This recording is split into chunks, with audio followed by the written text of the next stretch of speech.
Значи този програматор е подобен на Xcore, само че вместо бутона, който се върти, имаме този бутон, с който бутон се сменят опциите и се преминава през всички възможности. Примерно първоначалното меню е това, в който показва часът и датата, че сме сряда. Тук сочи долу. Натискайки бутона, минаваме първо през дата, месец, година и така нататък. С стрелките минаваме на следващо. Ако искаме нещо да променим, с плюс увеличаваме, с минус намаляваме. След това минаваме на следващия бутон, стартово време. Когато стрелката сочи насам, стартовото време, значи сме в тази опция. С плюс увеличаваме, с минус намаляваме, с стрелките минаваме на следващи стартови времена. Ето го, първо ни е 7, второ ни е 21, трето и четвърто са ни изключени. Минаваме на Runtime, време за поливане, първа зона, 15 минути, ако искаме да увеличим с плюс увеличаваме, с минус намаляваме, втора зона, трета зона, четвърта зона. Минаваме на дни за поливане, ето ги дни за поливане, тук ни ги сочи. Ако искаме някой ден да не полива, с минуса го махаме.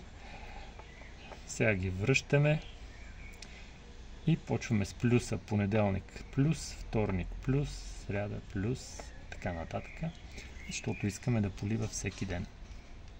Отиваме на процентите. С проценти може да увеличаваме всички времена едновременно или да ги намаляваме, като увеличаваме процентите или като ги намаляваме. Примерно сега ги намаляваме на 70%. Ако отидем на времето, беше 15 минути, сега стана 10 минути. Защото е 70%. Връщаме си го обратно на 100%. Така, това е спряна система. Ако оставим по този начин, програматора няма да включва нищо. Но ние си оставаме на следващата опция, в която показва часът и деня от седмицата, при което програматора е на автоматичен режим.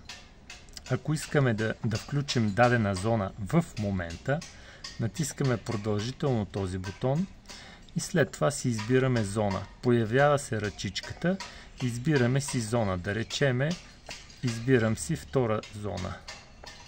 Ето втора зона. Изчакваме малко да мига. Появява се разпръсквача, който полива. Тръгна системата.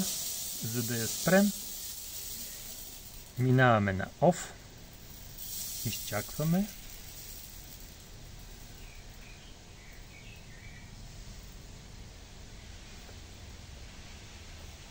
Така, System Off. И спира. Оставяме си го на автоматичен режим. Това е всичко за този програматор. Благодаря.